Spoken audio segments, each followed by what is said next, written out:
देखिए herbal formulation के अंदर जैसे मैंने आपको सारी कंडीशन बता दी है, तो मैंने आपको बताया कि 3 तरह की मेथड्स हैं, एक तो लॉन्ग टर्म स्टडी, एक्सीलरेटेड और इंटरमीडिएट। यहाँ पर हर्बल फॉर्मुलेशन के केस में एक बहुत बड़ी दिक्कत हो जाती है कि यहाँ पर जैसे कि पहले हम मेडिसिन के केस में बात कर लेते हैं, तो हमारी जो एलोपैथिक ड्रग्स होती हैं वहाँ पर तो एपीआई होता है, एक्टिव फार्मास्यूटिकल इंग्रेडिएंट। एक एपीआई होगा, 2 एपीआई होंगे, जिनकी हमको सारी कंडीशंस पता होती हैं कि उनका मेल्टिंग पॉइंट क्या है, उनका जो भी उनके केमिकल नेचर है, फिजिकल नेचर है, वो सारी चीज़ें हमको पहले से पता होती हैं। तो उसी के हिसाब से हम उनकी स्टडी करते हैं। बट अगर हम बात करें हर्बल फॉर्मुलेशंस के साथ में, तो यहाँ पर एक तो ये दिक्कत होती है कि हर्बल फॉर्मुलेशन के अंदर एक से ज़्यादा कंपोनेंट्स जो होते हैं वो मिक्स होते हैं। हो सकता है 1 हो, 2 हो, 3 हो, 5 हो, 10 हो, अलग अलग कंपोनेंट जो होते हैं वो हर्बल फॉर्मुलेशन के अंदर प्रेजेंट होते हैं। अब उसके अंदर ऐसा कौन सा कंपोनेंट है और हर कंपोनेंट का केमिकल और फिजिकल नेचर हमको पता नहीं होता है, ठीक है। हो सकता है वो मिक्स होकर कोई तीसरा प्रोडक्ट बना ले, ऐसा भी हो सकता है। तो इस केस के अंदर जब भी हम हर्बल फॉर्मुलेशन की स्टेबिलिटी टेस्टिंग करते हैं तो ज़्यादातर हम लॉन्ग टर्म स्टडी करते हैं, और लॉन्ग टर्म स्टडी के अंदर जो टेम्परेचर और ह्यूमिडिटी की रेंज दी गई है 25 डिग्री सेल्सियस, और जो ह्यूमिडिटी की रेंज दी गई है 60%, उसी को ही हम मेंटेन करते हैं। हम यहाँ पर इंटरमीडिएट और एसिलेटेड स्टेबिलिटी स्टडी नहीं करते हैं, क्योंकि हो सकता है कि जब एसिलेटेड स्टडी करें और हम अपना टेम्परेचर बढ़ाएं, ह्यूमिडिटी कंडीशन बढ़ाएं, और उस समय हर्बल फॉर्मुलेशन के अंदर कोई प्रोडक्ट जो है वो केमिकल या फिजिकली रिएक्टिव हो जाए और वो प्रोडक्ट को अनस्टेबल कर दे, या प्रोडक्ट की जो स्टेबिलिटी है वो चली जाए। इस वजह से, क्योंकि देखिए दिक्कत यही आ रही है क्योंकि हर्बल फॉर्मुलेशंस के जितने भी उनके प्रोडक्ट्स होते हैं या जो उनके हम कंपोनेंट्स होते हैं, उन सभी के केमिकल और फिजिकल नेचर को हम डिटरमाइन नहीं कर पाए हैं, उनके नेचर के बारे में हमको पता नहीं होता है, जिसकी वजह से हम हर्बल फॉर्मुलेशन के अंदर जब भी स्टेबिलिटी स्टडी करते हैं तो लॉन्ग टर्म स्टडी के हिसाब से ही जो टेम्परेचर और ह्यूमिडिटी मेंटेन करना है वही मेंटेन करते हैं। इनकी हम एसिलेटेड स्टडी और इंटरमीडिएट स्टडी नहीं करते। अगर हम बात करें टेस्टिंग फ्रीक्वेंसी के कब हमको कौन सा टेस्ट परफॉर्म करना होता है, तो देखिए जब भी हम कोई भी प्रोडक्ट इंडस्ट्री के अंदर बनता है, हर्बल फॉर्मुलेशन की बात कर रहा हूँ, तो उसकी जब भी प्रोडक्ट नया अगर आपने कोई फॉर्मुलेशन डेवलप किया है और उसको बनाना स्टार्ट किया है, तो उसकी स्टार्टिंग की जो 3 बैचेज होंगी उनको आपको टेस्ट करना ही करना है। मतलब उन स्टार्टिंग की जो 3 बैचेज हैं उनकी आपको स्टेबिलिटी टेस्टिंग परफॉर्म करना ही करना है, और उसके बाद फिर प्रोडक्ट जो है वो आपका मार्केट में जाएगा। अगर हम ऑनगोइंग स्टडी की बात करें कि अगर आपका प्रोडक्ट कंटिन्यूसली बन रहा है तो साल में आपको उस प्रोडक्ट की एक बैच की स्टेबिलिटी टेस्टिंग करनी ही करनी है। इस बात पे भी डिपेंड करता है कि आप उसको कितनी क्वांटिटी बना रहे हो। जैसे एग्जांपल मैंने आपको बोला कि एक बैच की करनी ही करनी है।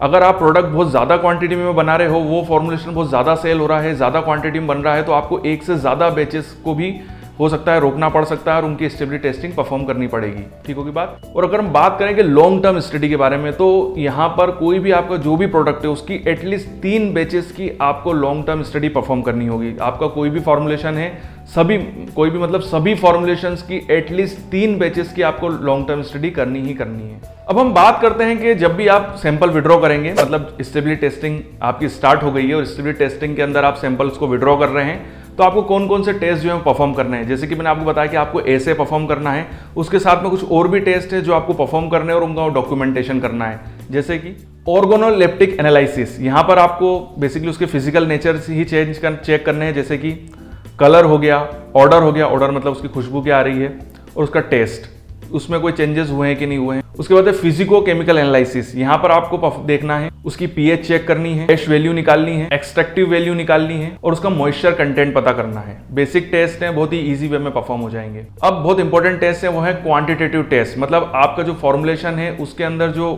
जो भी कंपोनेंट्स हैं उनकी क्वांटिटी में किसी तरीके के चेंजेस तो नहीं आ रहे हैं, मतलब वो डिग्रेड तो नहीं हो रहे हैं। उसके अंदर आपको जो टेस्ट परफॉर्म करने हैं वो करने हैं। Specific biomarkers as it is है कि नहीं है, स्टेबल है कि नहीं है। फिंगरप्रिंट प्रोफाइल चेक करना है।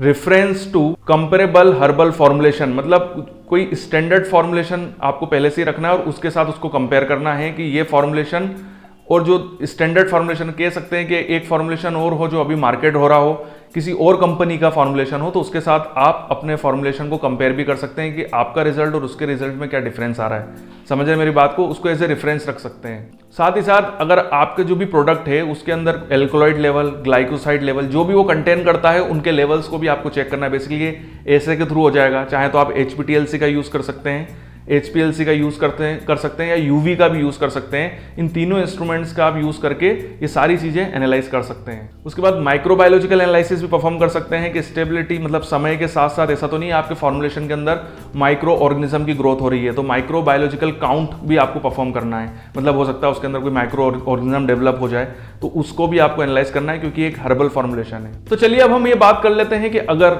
एग्जाम्पल मान लेते हैं कि हमने कोई एक नया फॉर्मुलेशन डेवलप किया है, अब हमको एक स्टेबिलिटी टेस्ट जो है वो परफॉर्म करना है, तो उसका क्या प्रोसीजर होगा, उसका प्रोटोकॉल क्या होगा, उसको हमको पहले फाइनल करना होगा। तो एक एक पॉइंट हमको बताना हूँ। ये पॉइंट उन स्टूडेंट्स के लिए बहुत इंपॉर्टेंट है जो कि कोई हर्बल फॉर्मुलेशन के ऊपर काम कर रहे हैं, एम फार्मा के अंदर, अपनी PhD के अंदर, या उनकी कोई इंडस्ट्री है हर्बल फॉर्मुलेशन की, तो वो लोग भी इस प्रोसीजर को फॉलो कर सकते हैं। तो सबसे पहले हम क्या करेंगे, सबसे पहले तो हम सैंपल को सिलेक्ट करेंगे कि हमको सैंपलिंग कैसे करनी है, किस तरीके की बैच को हमको सिलेक्ट करना है, सैंपलिंग कर लेंगे, ठीक है। उसके बाद हम टेस्ट एट्रीब्यूट मतलब कौन कौन से पैरामीटर्स को हम चेक करेंगे, तो पैरामीटर्स मैं आपको पहले से ही बता चुका हूं, तो ये सारे पैरामीटर्स हमको चेक करने हैं। उसके बाद वो पैरामीटर को हमको कैसे चेक करना है, तो सभी के प्रोसीजर्स हम फाइनल कर लेंगे कि कैसे हमको उसका ऐसे परफॉर्म करना है, उसकी एश वैल्यू निकालनी है, हमारे सारे इंस्ट्रूमेंट जो है वो सही तरीके से वर्क कर रहे हैं कि नहीं कर रहे हैं, उनको सबको क्रॉस चेक कर लेंगे, वो सारे इंस्ट्रूमेंट कैलिब्रेटेड है कि नहीं है, मतलब सभी चीज़ें हमारे पास सही है कि नहीं है, उसको हम पहले फाइनल कर लेंगे। सारे केमिकल हमारे पास सही है कि नहीं है, सभी चीज़ें अवेलेबल है कि नहीं है। उसके बाद जितने भी टेस्ट प्रोसीजर हमने फाइनल किए हैं उनका एक्सेप्टेंस क्राइटेरिया हम पहले निकाल लेंगे कि जो एक्सेप्टेंस क्राइटेरिया है वो हमको फाइनल कर लेंगे।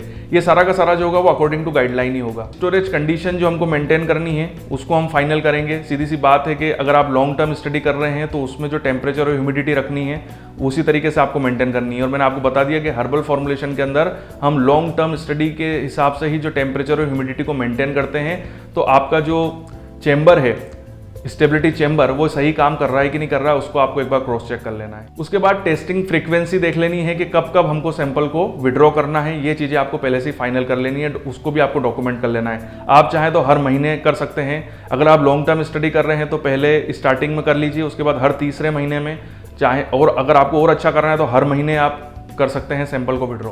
उसके बाद कंटेनर क्लोजर, क्योंकि आप जब सैंपल को रखेंगे स्टेबिलिटी चेंबर के अंदर तो आपको कंटेनर क्लोजर की जरूरत पड़ेगी, तो कंटेनर क्लोजर आप लेके आ जाइए। उन कंटेनर क्लोजर को भी सिस्टमेटिक वे में पहले चेक कर लीजिए कि वो सही है कि नहीं है। सारी कंडीशंस को एक बार हमको क्रॉस चेक कर लेना है, सभी को एक बार इवेलुएट कर लेना है कि सारी कंडीशन हमारे पास अवेलेबल है कि नहीं है, इंस्ट्रूमेंट हमारे सही काम कर रहे हैं कि नहीं कर रहे हैं, सारे केमिकल हमारे पास अवेलेबल हैं, केमिकल पुराने तो नहीं हैं, अच्छे होने चाहिए, उनके अंदर इन केमिकल्स के अंदर भी किसी तरीके की इम्प्योरिटी नहीं होनी चाहिए।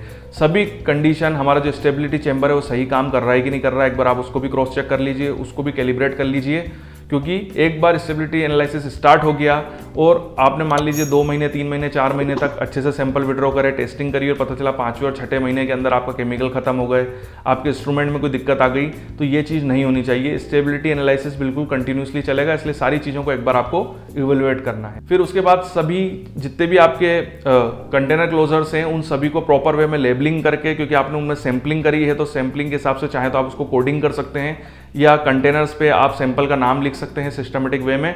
और सभी चीज़ें करने के बाद फिर आपको ये एनालिसिस स्टार्ट करनी है।